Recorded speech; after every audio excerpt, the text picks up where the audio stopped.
Well, Bob, every week's a big week at Melton these days. The season just keeps getting better. Tell us about the days since last weekend. Oh, look, just a normal week for us so far. Trained last night, fairly light night, just a bit of recovery, and yeah, line up and go again this week. There's been a lot of excitement in the build-up to the finals, and the fact that you've made them after so long out of the action. At what point has Coach Aaron Timms sort of, if you like, put a bit of a lid on it and said, okay, it's great to be here, but now we've got some work, real work to do, and the job's only just starting? Look, Aaron's been really good. He's a real calming influence on the boys, and we're probably in a different situation than some of the other finalists. We've played sides probably the last month coming into the finals that were playing for their seasons. We played Sebas, that had to win to stay alive. We played Sunbury in the same boat. We played Bacchus Marsh, who were playing for second. So we think we've just had to keep going at it, playing our best footy, and it's been a good preparation. So the lid's off after the game for a good half hour, and then they're back into it.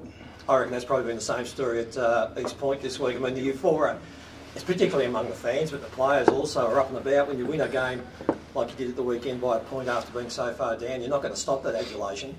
But at what point, Jake, did you I guess you're back at work now? Yeah, last night. So pretty as simple as it is. Like you've still got to, like, you all play the game to win. So and to enjoy being around each other. But that was the bit last night. We spoke about that. We reviewed it as we've done all year, and then we were into training. So pretty simple. But while you won, obviously you get 42 points down too. There's a lot to work on, isn't there? Because you don't want to find yourself anywhere near that situation next time. No, because you don't very often get out of, or any team rarely gets out of trouble when you get that far behind. Yeah, I think there's, look at the improvement areas, but also look at the things we did really well to get back into the contest. So being able to leverage off those things as well. So. Are you expecting Jake McQueen to return from the VFL? He had 22 touches and got the best, so he had a fair game. He actually had a blinder, so good for him, like playing on that stage, and it's great for his development, so who knows, don't know. Jake, it was a bit of a tale of two halves. I mean, what was the message that you said to the boys at half-time on the weekend? Belief. You blokes can do it. So that was basically it.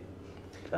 And I think the last time you guys played, I think it was 2 points to East Point. I mean, expecting another similarly close game? Yeah, I mean, Melton have had, a run into the finals that, they've played some quality opposition, and they've stood up really well. So we're expecting a really tough finals game, as you'd expect this time of the year. So you've had some great battles in your 2 years while you've been there, Jake, with Melton.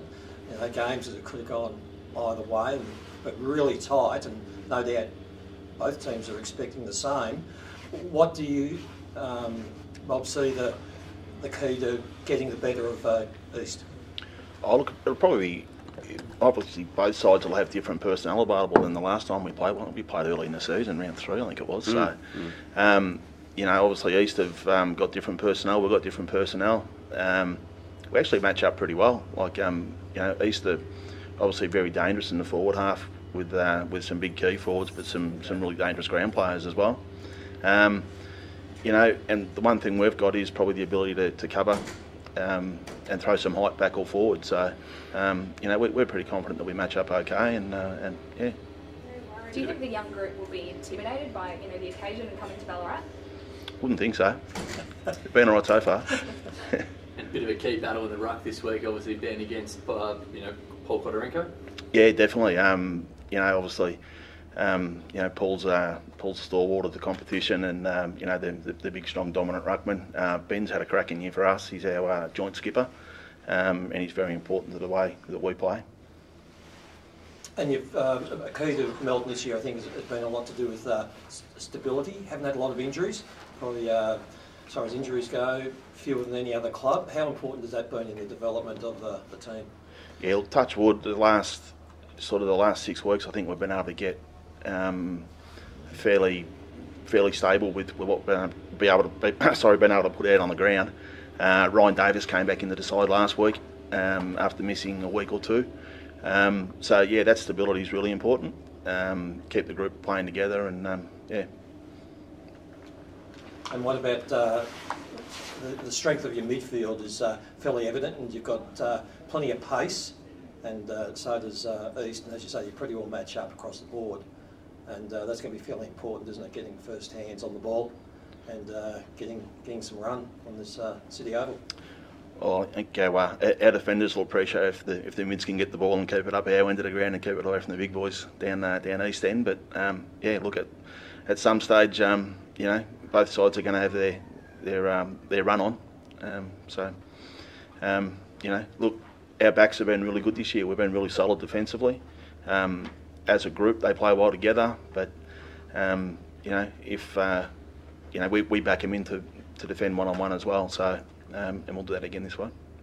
Jake, your forward line's been pretty important. We saw that just even with almost a cameo from Joel Atavi at the weekend. It just shows what he can do when he gets the ball, and you've got so many other avenues to goal, something you've worked on. So you've just got so much of a spread. Do you think that'll be important in stretching Melton? Oh, we've spoken about that. I think East Point traditionally had Dan Jordan, and then there was daylight between the next forward. So that was something that we've been focusing on as being united and working together. As it doesn't matter who kicks them as long as the ball goes through. So that's something we've been working on for the whole year. So this week's going to be important to get a good start against both teams. It's in a final. You don't want to be chasing your tails. Yeah, no doubt. We're definitely going to learn from last week, and we'll be out to have a crack at that. So. And what would be the biggest thing you won but learnt from that first finals appearance? Look, it's probably just effort. We've got 22 players. We're a fairly even side. We don't rely on any individuals out there. They all play their role. They all compete. They're all competitors. So they're all hungry for the contest.